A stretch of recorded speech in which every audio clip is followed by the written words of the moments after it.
I'm Sheila Gillette, and I'm the direct voice channel for the group collectively known as Theo. My name is Daryl Anka. I'm a channel for Bashar. And this is what we term the entity that I channel, which presents itself as an extraterrestrial being. And that what's happening here is a telepathic contact between him and myself that allows me to function as a channel for him, as a translation device to bring through his information to humans on Earth. The first one that spoke through me was Orlos and said, I'm preparing you for higher teachers. And so my body was being worked on. And then when Theo came in, the Orlo says, the higher teachers are here now. When Theo first came in, and I was laying down, and they were so loud. And what I felt in my body as they came in the right side is, you know, like when you hit your elbow and you have that tingling sensation, it's not very comfortable. My whole upper body did that when they first came in, and it was like, oh, wow. When they came in, they said, we are 12 archangels and we can be known collectively by the name Theo. And they said, we will not identify singularly because it is not the messenger that is important, it is the message. So they've never identified who the 12 are. I have an idea, but they've not told me specifically. When I was in a meditative state in the channeling class that I took and the connection happened between me and Bashar, that word Bashar was just there in the connection. And I think it had to happen at that moment because Bashar is an Arabic word. I found out much later because I don't speak Arabic, but it is half of my background. Bashar is a physical being, though he is evolved to the point where he's very close to becoming non-physical. But he does have some of the abilities of spirit to see into other dimensions. So he is definitely seeing multidimensionally. And that's kind of their natural state. Everything is here and now. Everything is all connected.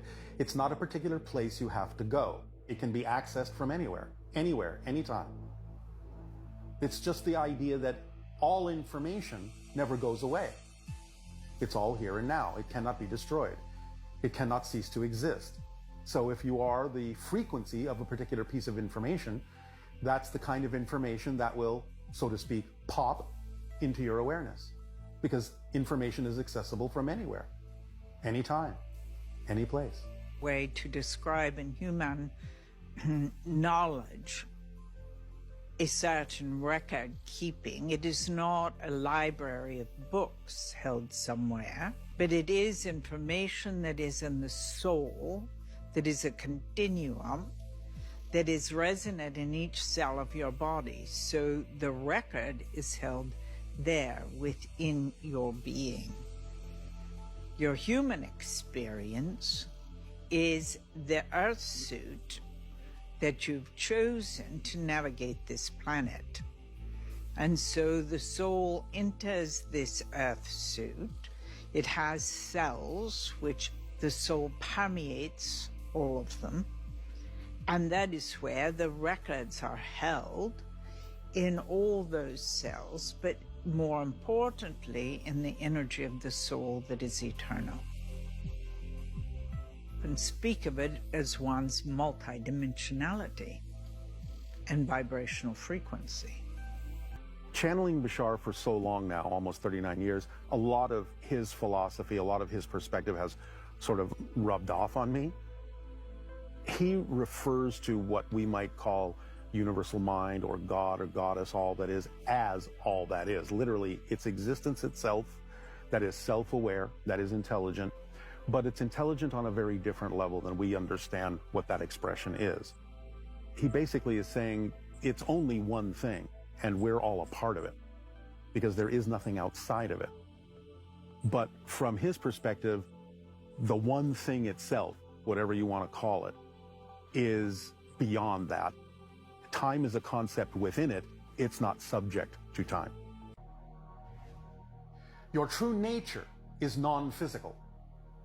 We'll say spirit if you wish to use that word. You are all in spirit right now. That's your natural state. You never leave it. In a sense, you are only dreaming that you've left. That's what physical reality is. So the so-called higher mind is actually where most of you actually resides, as a consciousness, as a greater being. The idea of your physical mind is an extension and not a large percentage of your total being. Humans separate the selves where there's no separation. The higher self, the oversoul, is all a part of your human experience. The higher self is the sum total of all your soul, the vibrational frequency that is your soul, that has all that information, as you speak of the Akashic records. It has all the information. It's your higher power, you might say. Edgar Cayce, the early 20th century medical clairvoyant, gave us our portrait of what we see when we think of channeling. He would relax and go into a sleep-like state or a trance state. He would receive information from an extra-physical entity that he referred to as the source. When this started happening with me, this voice was coming out of me.